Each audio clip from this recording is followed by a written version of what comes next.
Greetings, all. Shardvixen. I still feel a little. You know what it is these eyes should have been over a little more. Okay.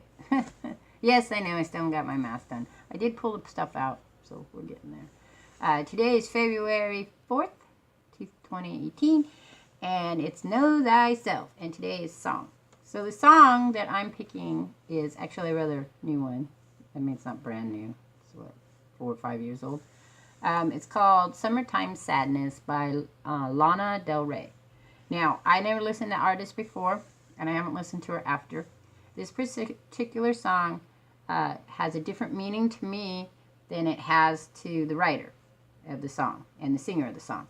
And that is always a question about art. Now, a lot of people say that you're stupid if you don't, agree with the person or you see it the same way. I don't agree with that. I think that art comes, that person's art meant one thing to them, but how it affects us is based on our bubbles. So how this worked was, and excuse any sounds off the computer, what was going on at the time that this song came out is I was doing the last bit of my schooling for my master's degrees. I was doing a lot of internship. I was doing a lot of like wrapping things up, starting to get kind of antsy and stuff like that. But I was also doing a lot of writing at the time. And a lot of my writing is very fantastical writing, like about unicorns and gods and demons and sci-fi and stuff like that. So I'd written a short story about a goddess, or a demon, I guess you could say, or a little bit of both, who got trapped, which is not the one that's on my Discord. This was a different story. And her punishment for being her was that she had to trick men into having sex with her while she was a little girl. Now, in no way was the story supposed to didn't take away from people being sexually abused or anything else. It was just kind of a story that just kind of came to me about how people say that the devil made them do it kind of thing, but in this case it would be the demoness made them do it kind of thing. And I thought that it's kind of an interesting aspect of being trapped to do something that is like you're, I don't know, like you have to do it. I don't know, there's a word for it. Like, not a curse, but there's another word for it, and that's escaping my head. It starts with a G. That you're bound to do this thing, and how she's trying to get out of it. And the short story goes is that she picks this other very professional person, but then you find out he's an angel.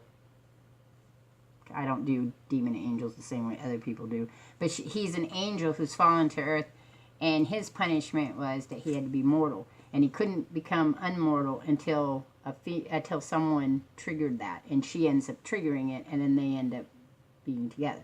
Now, the reason that story was kind of important was that after I wrote the short story, I thought, oh, I really like this. I'd like to explore this whole idea. And I was thinking of a way to make it more like a novel rather than a short story. And then I heard this song. And the funny thing about this song is that it didn't trigger to me what the writer was trying to get to. It did trigger about afterlife, but like the summertime lands. So I believe when you die, you go to the summertime lands. The only reason I call it summer is because it's kind of wrapped in the pagan idea of Druidism that when you died, you'd end up in a world that was perfect, like summertime instead of wintertime, because wintertime was bad a long time ago. Lots of people died during it. And the summertime, the summer lands would have this wonderful, food would be plentiful, it'd be warm all the time, it wouldn't be hot, it wouldn't be cold. And then the opposite was you had the winter time lands. And that was where the not so nice people stayed, right? So that's that flip side. So I heard this song and the lyrics go, kiss me hard before you go, summertime sadness. I just wanted you to know that baby you're the best. Got my red dress on tonight, dancing in the dark in the pale moonlight. Got my hair up real big, beauty, queen style, high heels off, I'm feeling alive. Now, the other part of that, the rest of it goes, the reason it clicked in my head is that this was kind of like the same, is she sings the song in this very hauntingly surreal kind of sound.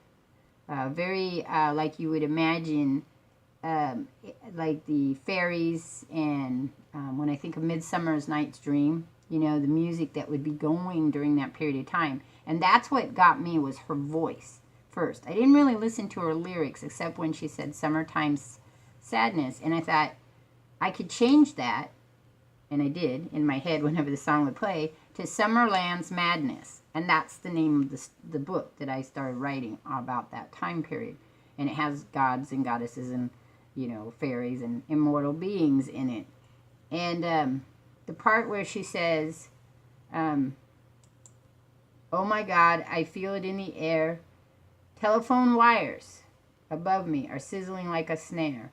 Honey, I'm on fire. I feel it everywhere. Nothing scares me anymore. Now, for me, that particular stanza stands out because of where my brain was at. So here you have this goddess who realizes she's a goddess, right? And now she can move between two worlds. Now, I know I don't want you guys to think that I'm overly stupid, but I don't think in the square little boxes that everybody thinks in. And I went and researched, you know, before I started writing. I went and watched the video, which I didn't like the video. I very rarely ever like videos made for the songs. But this one's actually a really good video. I don't like it, but it's because it took away how I felt about the song, which is why. To me, the song wasn't a sad song. It was this hauntingly eerie song, but it was about another world to me. But to her, the song is about this couple who, two females, a lesbian couple, who were in love, and they're reminiscing about this beautiful time, but they kill each other in the process. And so it is a haunting song, and it is a very sad song, you know. But I didn't see it that way. And whenever the song would come up is when she sings the Summertime Sadness. I always did Summerland Madness. So what does that got to do about me? You always say, what is that about me? About me, it's about how I hear songs. I see movies, I read books. I take away the meaning it is for me. I learn the meaning that it has for other people, but it really is all about me. And I like music that's different. I like music I like pop music. I like the music that everybody else likes. I like those kind of songs and things, but I take from it what I like about it. Most of the time it'll be, if you've gone back to my earlier vlogs, it's about dancing. Does this song make me want to dance? Do I feel? And this song makes me want to dance. I envision like flowing veils. You know, like the veils are all wrapped around the person, and then as the song moves, the veils become alive and they kind of flow off of the person, you know, and they become the focal of the Summertime Sadness rather than the person, you know. And I think that in a way that's kind of how her story goes, because it's about the memories that these couples have of when things were good, and then things become so horrifically bad for them in their coupleness that they kill each other. One kills himself, and then the other kills himself with the idea that there's no going back at that point, because, you know, suicide is pretty much permanent.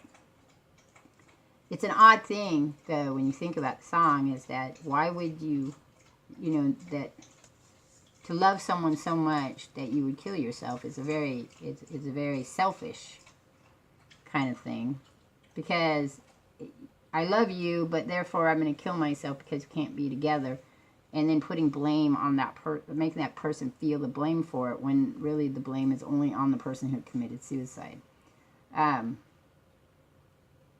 There's all kinds of different reasons that people suicide. I just want you to know. I'm just saying that I don't feel, for me, that I have been there, though. It's been that idea of being so alone that you wouldn't want to live, feel like you don't want to live. But I always kind of went, there's got to be more people out there. There's got to be other people out there. But how the song meant for me at the time, it was during a time period was extremely creative. And it just, I was overwhelmingly sad when I found out what the song really meant. Because it's such a, I don't know if you've heard it. It'll be in my description. Will be the link to the YouTube video so you can see it for yourself and listen to the song. My advice would be to close your eyes and listen to the song first and then watch the video. Thinking about what I've said about it. But I don't know. It's just, it was a lot of songs I like that I'm going to talk about and not know thyself. It has that kind of overwhelming, hauntingly kind of spiritual sense to it.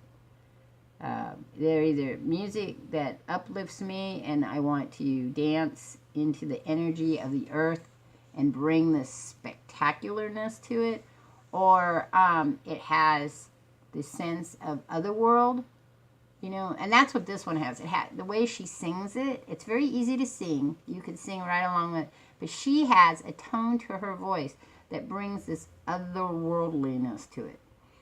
The world where Shardvixen lives, the world where gods and goddesses live, the world where there's dragons and harpies and, you know, good and evil doesn't necessarily, is not like left and right. It's like overlap layers of stackable, you know, like when you dig into them, there's good behind evil and evil behind good, and there's people that are extremely selfish and people who are not, and those kind of things.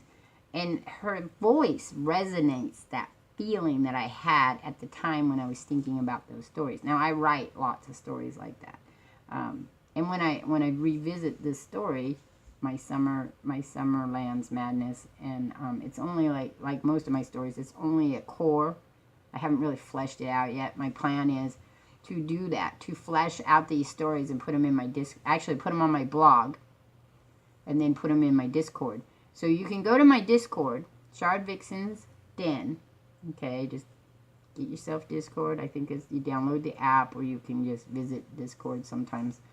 And put in, search Shardvixen Den, and my den will come up. If you go to many of my videos, it will have the description. If you go to my About page, it will have it. And then you can visit. I will start putting more. Right now, I'm working on another story called The Cage. Actually, it's called Caged. And it also is about a goddess trap, but she's not really a goddess. That's how I like to write. I like to write this, like, weird surrealness to it. Like someone's called a goddess, but they're not, because it's like magic is only magic because you haven't explained it. You know, you haven't. It's science, but it's not able to be explained yet. So when we talk about me, that's how I see the world. Everything is science. Magic to me is just science that hasn't been explained, and science is magic. It's a type of magic. I mean, you could explain it for days to me, and I just don't get it. So going back to the song, at the time I heard it, every time it came on the radio, I would sing it, and I would see this world that I was creating. So my hats is out to her for that. There's a lot of songs that I'll talk about coming up in the Know Myself song version that have that same kind of feel to them. They have that the other world feeling, you know, the world of magic, the world of fantasy, which is probably why I like art, because, you know, of the dragons and the dinos. A very fantasy-based person. But this song is a very sad song. I mean, anytime somebody commits suicide, that's kind of a sad thing. The artist said you could take what you wanted from it, and I did, so that's my take on it. You can make a comment down below. Tell me what you think about it. If you like the song, you didn't like the song. This is not a review of songs. I'm not going to tell you whether the person was a great lyricist or whatever. I think she was wonderful. I think it's a great... the lyrics are really great, and they go really well with the music. And the music itself is very hauntingly, too, so that's pretty cool. Alright, so some of these are going to be shorter and longer than others. Now, really quick, I have a new vlog series I'm going to be starting next week, and it's going to be called What Does the Vixen Say? Not What Does the Fox Say, because, of course, that's all. What does the fox say? Beep, beep, beep, beep, beep, beep. Okay, that's my 9 seconds of that. So, it's going to be what does the vixen say? And how it's going to work is you, in the comments to this one if you like, or you go to my Discord, or you can email me. You give me a question that you want my opinion of, and you want me to do some, bring up some research to it. I mean, if it's, do you like the color purple, of course, not really going to do a lot of research on that. And, but something in depth. So, the one that's coming next week was,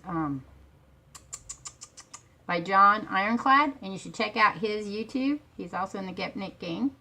And the question he had was basically, why do people follow other people to doing stupid stuff? You know that thing that parents used to say, if so-and-so jumps off the bridge, are you going to jump off the bridge too? And why that seems to be prominent in our society. I think it's always been there. But we're going to talk about that next week. All right. So I'm out of here. Catch y'all on the flip side. Get a chance. Listen to Summertime Sadness. And make a comment.